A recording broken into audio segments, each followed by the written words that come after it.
తెలుగు ప్రజలకి good morning. ప్రజా encounter న్యూస్కి స్వాగతం. ఇక మొత్తానికైతే మావోయిస్ట్ పార్టీకి అయితే పెద్ద ఎత్తున ఎదురు దెబ్బ తగిలిందని చెప్పుకోవచ్చు. మావోయిస్ట్ అగ్రనేత హిడ్మా ఎన్కౌంటర్ జరగడం మనం చూస్తున్నాం. అయితే ఎన్కౌంటర్ తోటి చాలామంది మొత్తం ఆరుగురు ఎన్కౌంటర్ అయినట్టు మనం నిన్న జరిగినటువంటి వార్తలు మనం చూసుకోవచ్చు.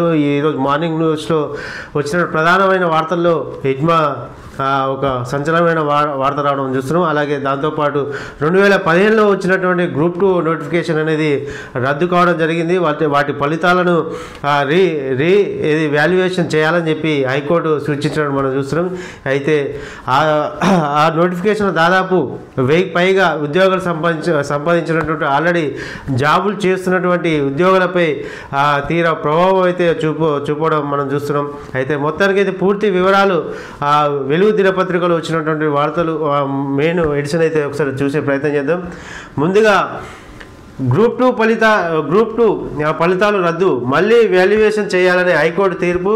టీజీపీఎస్ అధికార పరిధి దాటి వ్యవహరించిందని హైకోర్టు సాంకేతిక కమిటీ సిఫారసులు అమలు చేయాల్సిందే అని 8 వారాల్లో ప్రక్రియ పూర్తి చేయాలని ఆదేశం జారీ చేసినట్టు తెలుస్తుంది. ఇంకా ఇప్పటికే విధుల్లో ఉన్న 1032 మంది ఉద్యోగులపై ఎఫెక్ట్ పడే అవకాశాలు ఉన్నాయట. Telangana public services commission 2019 October 24 విడుదల చేసిన 2015 గ్రూప్ 2 ఎంపిక జాబితా రద్దు చేస్తూ హైకోర్టు మంగళవారం సంచలనమైన తీర్పు వెల్లడించింది. 2019లో హైకోర్టు డివిజన్ బెంచ్ తీర్పు సాంకేతిక కమిటీ సిఫారసులకు విరుద్ధంగా వైట్నర్ వినియోగం దిద్దుబాట్లు ఉన్న పార్ట్ బి జవాబుపత్రాలను తిరిగి మూల్యాంకనం చేయడం చెల్లదని స్పష్టం చేసింది. హైకోర్టు తీర్పు సాంకేతిక కమిటీ సిఫారసులకు విరుద్ధంగా వ్యవహరించే అధికారులు టీజీపీఎస్సీకి లేదని పేర్కొంది. ఆన్సర్ షీట్లలో ట్యాపరింగ్ జరిగిందన్నట్టు స్పష్టంగా ఉన్నప్పుడు వాటిని పక్కన పెట్టకపోవడం కమిషన్ వైఫల్యమేనని తప్పుపట్టింది. మొత్తానికైతే ఏది ఓఎంఆర్ సీట్ ఉందో, బి సెక్షన్ ఉందో అందులో పూర్తిగా దిద్దుబాట్లు అయితే జరిగినాయట. ఆ దిద్దుబాట్లు జరిగినా కూడా ఏ విధంగా మీరు ఆ ఫలితాలు విడుదల చేస్తారు, అది పూర్తిగా ఆ ఫలితాలు విరుద్ధమని, అది అట్లా చేయడం వల్ల చాలా ఇబ్బంది గురి కావడంతో దాన్ని పూర్తిగా మళ్ళీ దిద్దిన తర్వాత వాటి ఫలితాలు మళ్ళీ 8 వారాల్లో విడుదల చేయాలని చెప్పి హైకోర్టు చెప్పడం మనం చూస్తున్నాం. 2015 నాటి నోటిఫికేషన్ 2019లో ఫలితాలు సాంకేతిక కమిటీ సిఫారసుతో పాటు 2019 జూన్ 6న హైకోర్టు ఇచ్చిన తీర్పుకు విరుద్ధంగా అన్ని జవాబు పత్రాలను వాల్యుయేషన్ చేయడానికి సవాల్ చేస్తూ బి సుజాత మరో 14 మందితో పాటు 5 పిటిషన్లు దాఖలయ్యాట. మొత్తానికైతే తీర్పు అయితే మళ్ళీ రెన్యువేషన్ చేయాలి. దాదాపు 1000 మంది ఆల్రెడీ ఉద్యోగాల్లో ఉన్నారు. ఇది మున్సిపల్ కార్యాలయాల్లో, రెవెన్యూ కార్యాలయాలు, ఇలా అనేక కార్యాలయాల్లో విధులు నిర్వహిస్తున్నటువంటి 1032 మందికి మాత్రం ఎఫెక్ట్ పడే అవకాశాలు అయితే ఉన్నాయి. మళ్ళీ రెన్యువల్ చేస్తే ఇంకా దాన్ని ఎవరెవరు వచ్చే అవకాశాలు అయితే ఉంటాయో ఇంకా ముందు చూసే ప్రయత్నం అయితే చేద్దాం. ఇక మొత్తానికైతే గ్రూప్ 2 ఫలితాలు అనేది రద్దు కావడం చూస్తున్నాయి. ఇక మావోయిస్ట్ అగ్రనేత హిడ్మా ఎన్కౌంటర్, ఆయన భార్య రాజే మరో 4 మృతి. ఆంధ్రప్రదేశ్లోని మారేడుమిల్లి అడవులో ఎదురు కాల్పులు. మొత్తానికైతే మావోయిస్ట్ అగ్రనేత హిడ్మా ఎన్కౌంటర్ అయితే మనం చూస్తున్నాం. హిడ్మా పైన దాదాపు ₹1 కోటి రివార్డు కూడా ప్రకటించడం గతంలో మనం చూసినాం. అలాగే అతని భార్య పైన కూడా 50 లక్షల రివార్డు ఉండడం చూస్తున్నాం. అయితే హిడ్మా యొక్క ఎందుకు ఇంతగానం హిడ్మా అని పేరు రావడానికి గల కారణాలు ఏంటి, అతను చేసినటువంటి ఎన్కౌంటర్లు అంటే ఎవరిని ఇబ్బంది గురి కావడం జరిగింది, ఎవరికి ఇబ్బంది పెట్టడం జరిగింది, ఎన్నిసార్లు పెట్టడం జరిగింది అనేది ఒకసారి మనం డీటెయిల్గా పూర్తిగా వివరాలకు ఒకసారి వెళ్తే,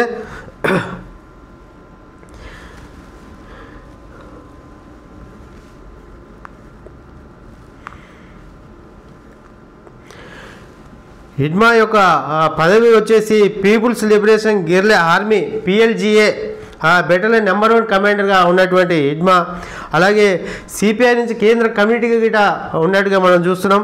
అలాగే ప్రాంతం వచ్చేసి హిడ్మా యొక్క ప్రాంతం వచ్చేసి ఛత్తీస్గఢ్, బస్సార్ అడవులు మరియు ఆంధ్రప్రదేశ్ తెలంగాణ సరిహద్దు ప్రాంతాలలో కార్యకలాపాలు నిర్వహించేవాడట. అలాగే అతని గుర్తింపు వచ్చేసి అతను మావోయిస్ట్ సంస్థల కేంద్ర కమిటీకి ఎంపికైన అతి చిన్న పిన్న వయస్కుడిగా ఎన్నిక కావడం అనేది అతని గుర్తింపు రావడం జరిగింది. ఇంకా నైపుణ్యం వచ్చేసి గెరిల్లా యుద్ధంలో మరియు భద్రతా బలగాల వ్యూహాత్మక దాడులను ప్లాన్ చేయడంలో వ్యూహకర్త. ఏదైతే భద్రతా బలగాలపై వాళ్ళపై విరుచుకబడి దాడి చేయడానికి గల కారణం మెయిన్ సూత్రధారి హిట్మెనేనట.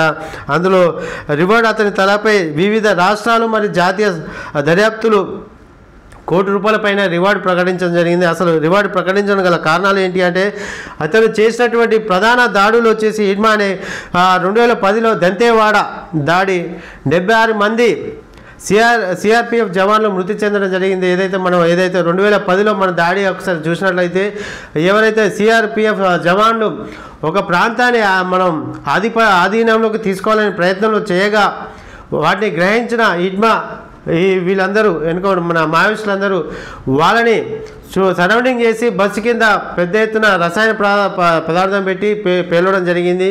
పేలిన తర్వాత ఇంకా ఉన్నటువంటి సైనికులని చుట్టుముట్టి వాళ్ళని కాల్పులు చేయడంతో దాదాపు 76 మంది సిఆర్పిఎఫ్ జవాన్లు మృతి చెందడం జరిగింది. అంతేకాకుండా 2013లో జిరంఘాటి దాడి, ఇది 2013లో జిరంఘాటి దాడిలో ప్రధానంగా చనిపోయింది కాంగ్రెస్ పార్టీ అగ్ర నాయకులు చనిపోవడం జరిగింది, కార్యకర్తలు చనిపోవడం జరిగింది, ఒక అధికారి చనిపోవడం జరిగింది, దాదాపు 27 మంది మరణించడం జరిగింది. ఇది ఒక కార్యక్రమానికి వెళ్ళి వచ్చే క్రమంలో ఎవరైతే కాంగ్రెస్ పార్టీ అగ్రనేత ఉండో అగ్రనేతని టార్గెట్గా పెట్టుకొని ఆ అగ్రనేతని దాదాపు 100 తూట్లు దించడం సంచలనం మారినటువంటి అంశం ఆ రోజు.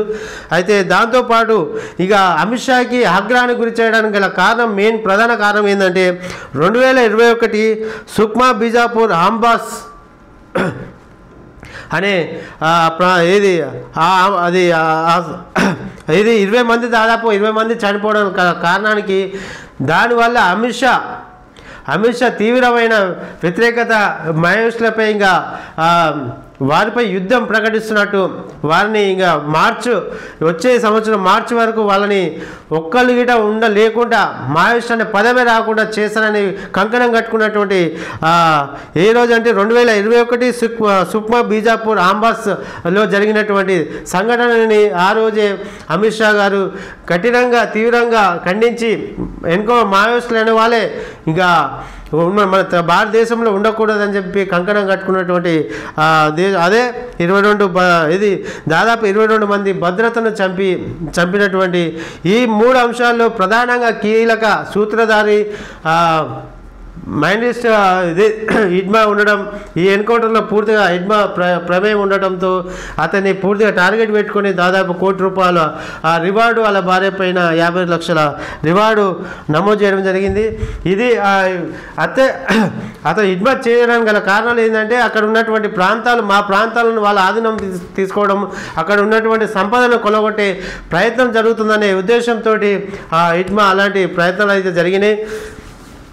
దానికి ఈ రోజైతే మొత్తానికైతే నిన్న హిడ్మా ఎన్కౌంటర్ అయితే మనం చూస్తున్నాం. ఆయన భార్య రాజే మరో 4 మృతి చెందిరట. ఆంధ్రప్రదేశ్లోని మారేడుమిల్లి అడవులో ఎదురు కాల్పులు, హిడ్మాపై కోటి, రాజేపై 50 లక్షల రివార్డు, ఘటన స్థలంలో 2 AK-47లు ఇతర ఆయుధాలు స్వాధీనం చేసుకున్నట. భద్రతా దళాలపై మెరుపు దాడులు చేసి మోస్ట్ వాంటెడ్గా మారిన హిడ్మా అతడే టార్గెట్ స్పెషల్ ఆపరేషన్ చేపట్టిన కేంద్రం అతడే టార్గెట్గా చేపట్టినట. మొత్తానికైతే భద్రతా బలగాలు నవంబర్ 30 డెడ్లైన్ విధించినటంగా గడువులోపే 12 రోజుల ముందుగానే ఆపరేషన్ పూర్తి చేసినటంగా.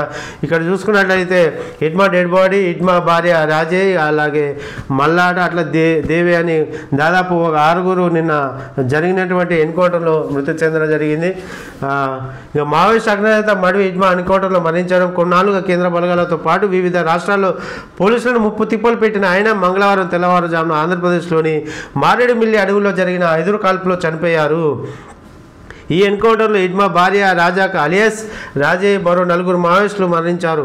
మావోయిస్టు పార్టీ సెంట్రల్ కమిటీ సభ్యుడిగా people's liberation guerrilla army battalion number 1 కమాండర్గా వ్యవహరిస్తున్న హిడ్మాపై కోటి, ఆయన భార్య రాజేష్పై 50 లక్షలు.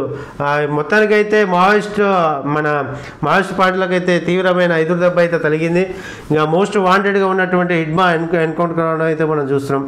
ఇది ప్రధానమైన వార్త అయితే. ఇక మరో వార్త చూసుకున్నట్లయితే తెలంగాణకు 10 జల పురస్కారాలు, మన రాష్ట్రం 10 జల పురస్కారాలను దక్కించుకుంది.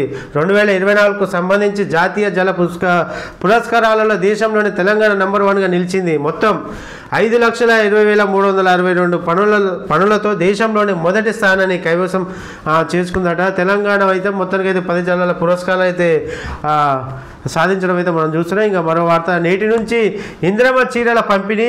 ఇందిరాగాంధీ జయంతి పురస్కరించుకొని బుధవారం నుంచి ఇందిరమ్మ చీరలు పంపిణీకి రాష్ట్ర ప్రభుత్వం ఏర్పాట్లు చేసింది. తొలి విడత గ్రామీణ ప్రాంతాల్లో, రెండో విడత పట్టణ ప్రాంతాల్లో చీరలను డిస్ట్రిబ్యూట్ చేయాలని నిర్ణయించింది. ఇంకా ఈ రోజు నుంచి అయితే ఇంకా ఇందిరమ్మ చీరలు అయితే పంపిణీ కార్యక్రమం అయితే జరగనున్నది. ఏదైతే ఇందిరమ్మ జయంతి సందర్భంగా ఈ కార్యక్రమం చేపట్టినట్టు తెలుస్తుంది. అయితే ఈ చీరలు ఏవైతే ఉన్నాయో ఫస్ట్ గ్రామీణ ప్రాంతాల నుంచి మొదలుపెట్టి ఆ విడత తర్వాత పట్టణ ప్రాంతాలలో ఆ చీరల పంపిణీ జరగబోతున్నట్టు